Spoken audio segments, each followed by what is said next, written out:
Hi, I'm here with LaMarr. Before you became a actor and an actor on the screen, you went to Yale University in New York City. While you were there, you helped found the Purple Crayon improvisational comedy group. Can you tell a little bit about that?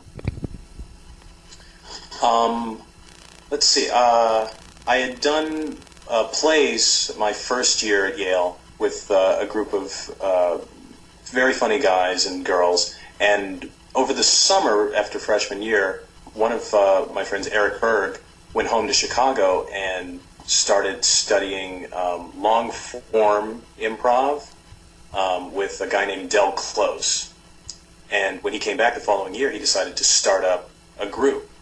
And I was one of the people that he picked, along with, I think, about 8 to 10 other people, and we formed just sort of, the first group. And then after that, we sort of every year got new members to try to keep it going, and it's continued. They're just past they're in their 20th year, 23rd year. Wow. Yeah. So, do you take that sort of thing with you, on your stuff on Whose Line Is It Anyway? Is that, did that sort of help you out a bit? Yeah, it's the same ideas. I mean, there are just like a handful of ideas behind improv. Some people call them tricks, some people call them rules. There's somewhere in between. Mostly things like always agreeing, listening to your scene partner, and it's the sort of thing that makes something that looks really difficult, going up on stage without a script, actually pretty easy. Once you get used to just listening to the other person and hearing what they have to say, and just building on it. But yeah, the Whose Line Is It Anyway was all those same skills, just on camera. Yeah, sort of reminds me when I did a improv play, and when I was about 5 or 6 years old, and it was the funniest thing. The director told me to rehearse my improv, and it confused me to no end. It's like, how do you rehearse improv? It's something that you think of like that, No, improv's more like a sport. You can practice, but you can't rehearse. You get the skills down. That's funny because 5 and 6-year-olds are the perfect people to do improv. It's when you're older that you actually have to learn it, because little children, they're the perfect improvisers. You tell them, or they say something, and they believe it to be true instantly. You don't have to convince anybody. They don't stop and go, "Oh, wait a minute, that doesn't make sense." If you tell a 4-year-old that you're a tiger, he just screams and runs away. The game starts instantly. It's once you become an adult, you have to unlearn everything that you learned from the age of 5, and probably things that people learned from that guy who told you to rehearse your improv. Well, I turned out not to be real great at it before, so... You landed your first official role as one of the kids on Mr. T. Now, you looked a little bit like him at the time. Were you the physical model, or...?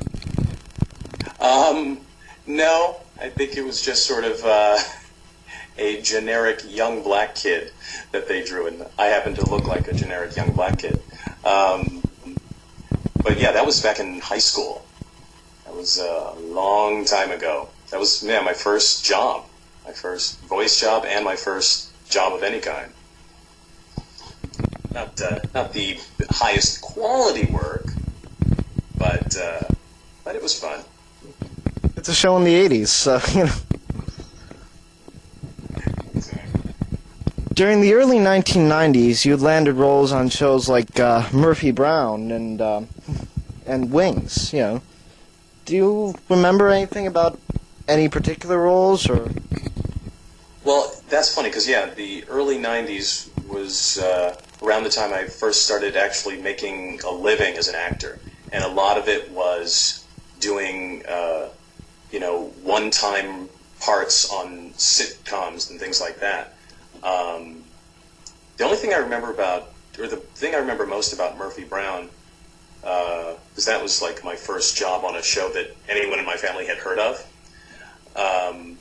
was one, I was just appalled that Candice Bergen didn't know her lines. She had them written down all over the set and inside her coffee cup, until I realized that she had all the lines, and they kept changing them on her 2 or 3 times a day.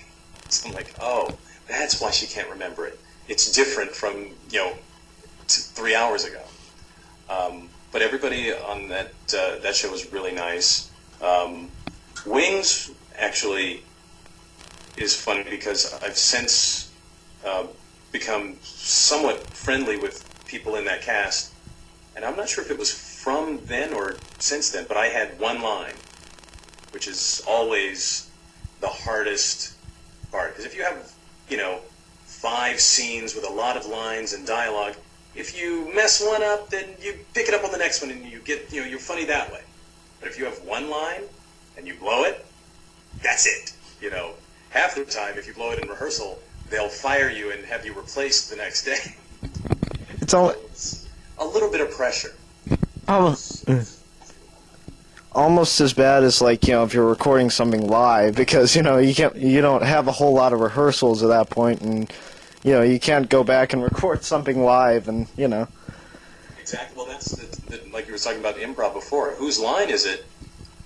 For you actually do have a little bit of a safety net, because in rare cases, like if you did something that just really tanked, they'll either edit it out, or you might get a chance to play that game again,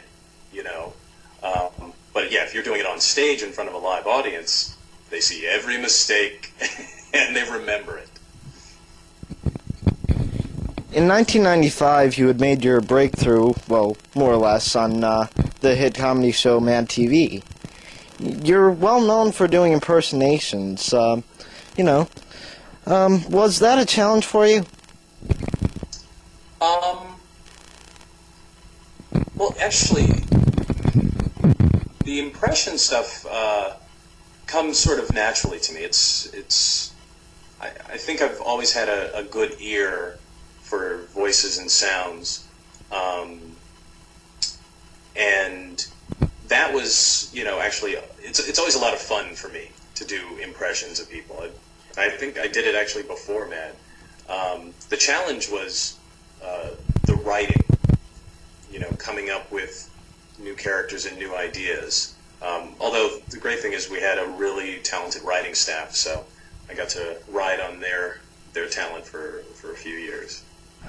Of the hundreds of characters you played on Mad TV, my personal favorite is Jack, the UBS guy. He's a happy-go-lucky worker, obviously. Was there anyone that inspired you for the role, or did it just sort of come out of thin air? Well, it's funny, because I used to do that same character on stage at the Groundlings, which is a sketch and improv comedy group here in LA that I was a member of for several years.